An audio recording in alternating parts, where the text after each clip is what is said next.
that's the moment that he decides to turn it on and become Ronaldo, basically. Like as little as I like him as a person, he is definitely. I mean, it's hard to separate him and Messi as to who's the best player in the world, but like he's definitely asking all the right questions. I don't know. Where do you fall on that? The Messi Ronaldo question.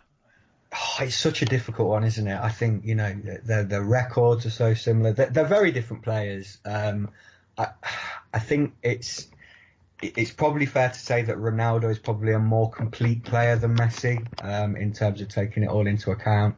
Despite Messi's fantastic goal scoring record, I think you've probably just tipped the scales in Ronaldo's favour, but they're both incredible talents, and we're really blessed to have been. Everyone talks about in their era, whether it was a Pele or whether it was Maradona or whoever. We've been blessed that we can say we were around when both Messi and Ronaldo were at their peak, and they're both world class players. It's funny. I fall more down on the side of Messi.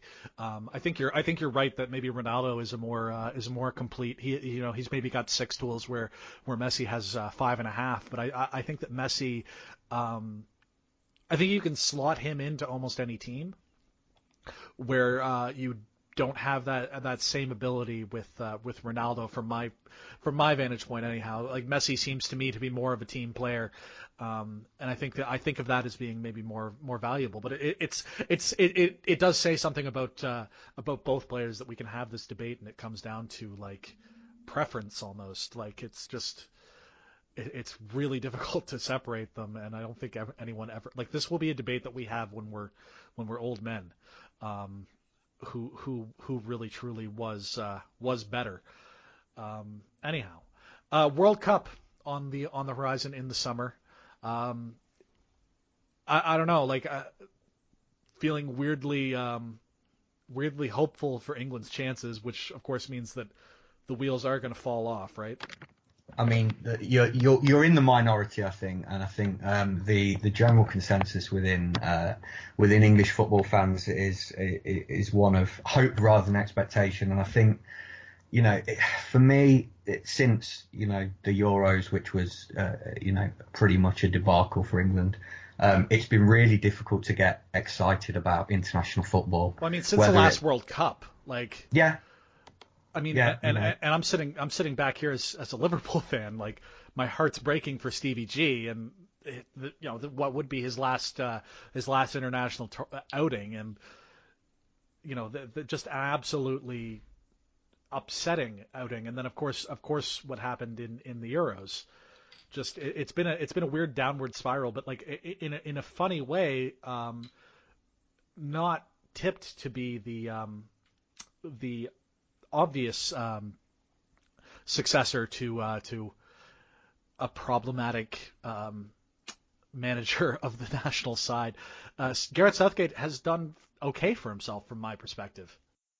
He has, and he had that experience. He was the under-21s boss, so he's been able to see the sort of the talent pool all the way through their development. And I think you look at some of his selections. He where we talked about Jose Mourinho not having faith with the likes of Rashford and Lingard, I think because he's seen them rise up through the ranks, he will put the faith in the young players. So the Rashfords, the Lingards, the Allis, and even some of the more fringy players that are starting to raise eyebrows when they get selected. But then you think actually he knows how to get the best out of them because he's seen them through the under-21s and through the entire process. So it's an interesting time. I think England fans are. It's probably helped the last couple of tournaments. It's almost reset the expectation levels. I think we went through a period in the sort of the 90s, in the early 2000s, when expectations were unreasonably high. I think we knew we had a talented group of players. It was just always the conundrum of how can we get a manager that can get the best out of them.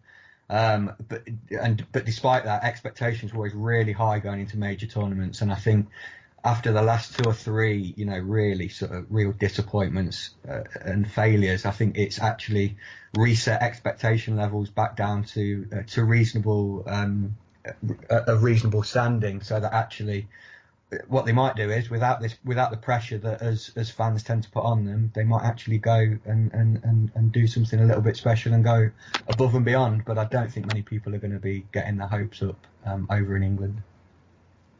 Okay, one last question about the English national team. Who do you put the number 1 shirt on? Who's your starting goalkeeper? Jack Butland.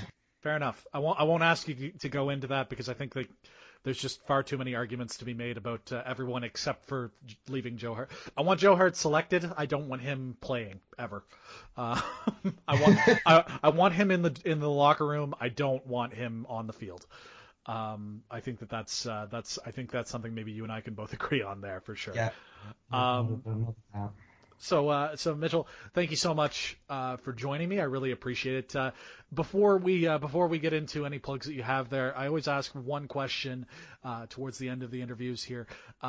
If you could do anything in the world, one item on your bucket list that you got to scratch off before you kick the bucket, what is that thing? It'd be to come over to Canada and sing karaoke with you, obviously. Oh, you handsome son of a bitch.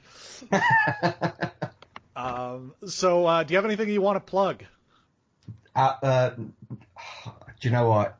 It would be wrong of me not to say that I have actually. Speaking of karaoke, I've got a couple of songs that I recorded.